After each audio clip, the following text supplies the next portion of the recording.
Terima kasih Anda masih bersama kami di Berita Padang. Bagi Anda yang baru saja bergabung, kami hadirkan kembali 3 berita utama pada pagi hari ini.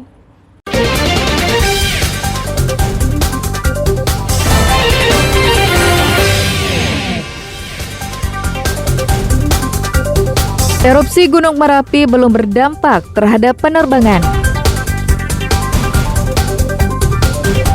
2 pendaki korban erupsi Gunung Merapi yang selamat dirujuk ke RSUP M. Jamil Padang.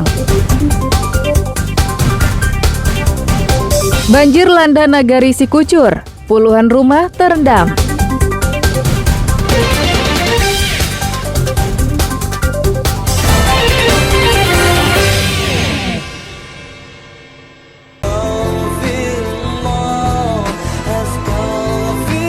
Erupsinya Gunung Merapi yang terjadi sejak hari Minggu lalu tidak memberikan dampak pada penerbangan, khususnya di Bandara Internasional Minangkabau.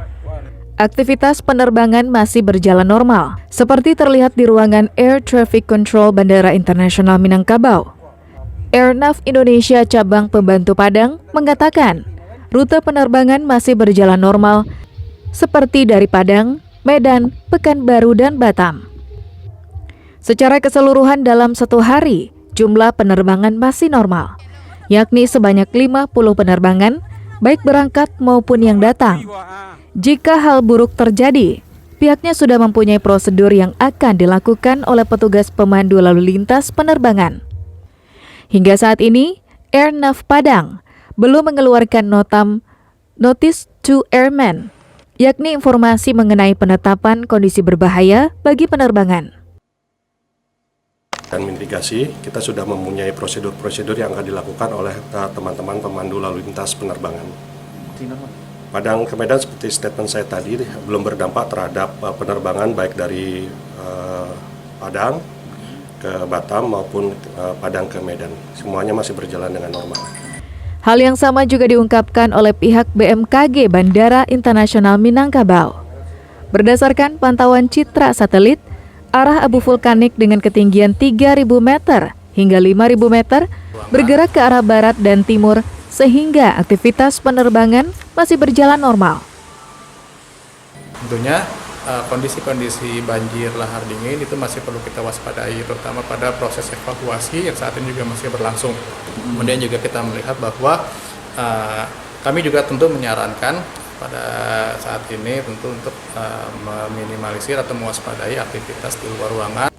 BMKG mengimbau masyarakat untuk mewaspadai terjadinya banjir lahar dingin, sebab pada 3 hari ke depan diperkirakan akan terjadi intensitas hujan sedang. Jika hujan dan erupsi bertemu, maka diprediksi akan terjadi banjir lahar dingin. Robiha melaporkan dari Padang.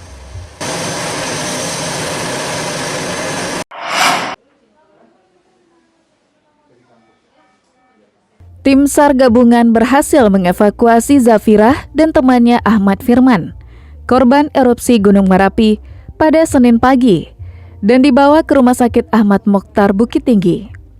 Namun karena kondisi luka bakar di sekujur tubuh yang dialami Zafirah cukup parah, korban kemudian dirujuk ke Rumah Sakit Umum Pusat Dr. M. Jamil di Padang. Mereka berdua dirujuk karena kondisi luka bakar di sekujur tubuh sekitar 30% hingga 40%. Kondisinya yang wanita umur 18 tahun itu luka bakar sekitar 41%. Alhamdulillah kondisinya stabil sih, tidak perlu tindakan, perlu perawatan dan ganti verban dan mandi saja. Saat ini kondisi keduanya relatif stabil dan berangsur membaik. Dari 52 pendaki yang selamat, 14 diantaranya mengalami luka bakar dengan kondisi 20 hingga 40%. 9 orang dirawat di RSUD Padang Panjang, 3 orang dirawat di Rumah Sakit Ahmad Mokhtar Bukit Tinggi, dan 2 orang dirujuk ke RSUP M. Jamil Padang. Alfi melaporkan dari Padang.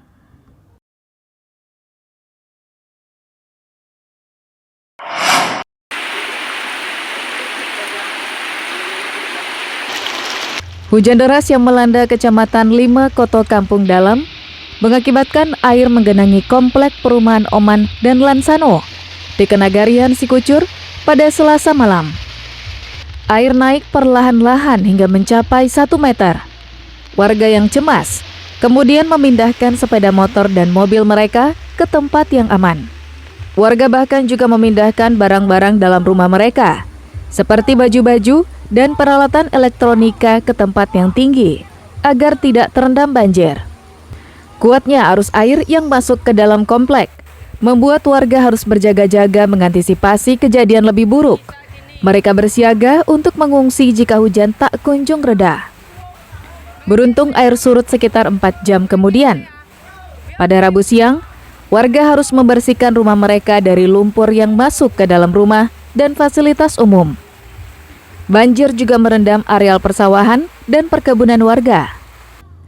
Menurut Wali Nagari Sikucur, Asrul Khairi, banjir selain diakibatkan hujan deras, juga diakibatkan jebolnya tanggul Sungai Batang Dareh. Tanggul ini baru dibangun oleh pemerintah Kabupaten Padang Pariaman. Jadi ada 2 area yang diterjang oleh Sungai Batang Dareh kita di 1 bulan terakhir ini. Nah, akibat penyebab dari masuknya terjangan Batang Dareh ke perumahan warga, salah satunya penyebabnya adalah jebolnya tanggul yang dibuat beberapa minggu kemarin oleh Dinas PU Kabupaten Padang Pariaman untuk penanggulangan bencana banjir. Warga diharapkan untuk terus waspada karena diperkirakan masih tingginya intensitas hujan beberapa hari ke depan. Eki Rafki melaporkan dari Padang Pariaman.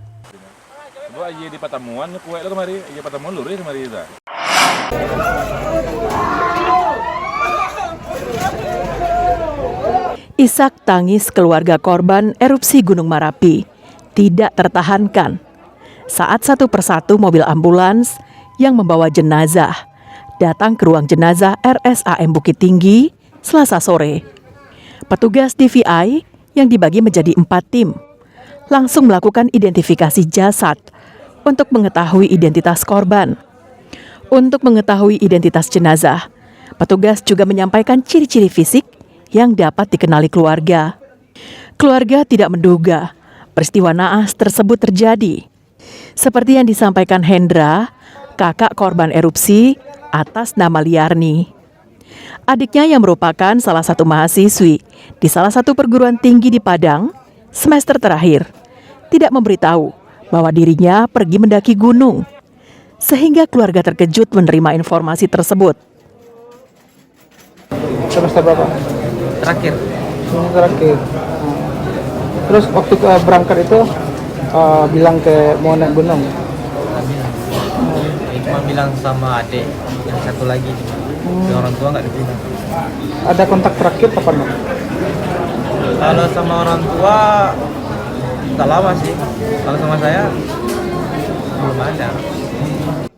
Hingga Selasa pukul 22:40, tim Disaster Victim Identification Polda Sumbar telah menerima 16 korban meninggal dunia. 11 diantaranya telah diidentifikasi oleh petugas DVI. Ada juga, jadi selain sidik jari kita juga mendapatkan ciri-ciri khusus dari korban yang bisa kita bandingkan. Kondisi korban relatif masih bagus ya, hanya luka-luka bakar. Karena kan kita timnya banyak nih, timnya banyak, dokter forensiknya banyak. Jadi di kamar jenazah kita bagi timnya, jadi kita buka 4 meja ya, 4 meja. Jadi sekali kita periksa 4 jenazah ya. Ke-11 korban yang telah selesai diidentifikasi diserahkan kepada keluarga untuk dimakamkan di kampung halaman. Sementara di RSAM Bukit Tinggi masih banyak keluarga korban erupsi Gunung Merapi yang belum mengetahui kondisi keluarga mereka karena proses identifikasi telah dihentikan tim DVI. Dina Amrina melaporkan dari Bukit Tinggi.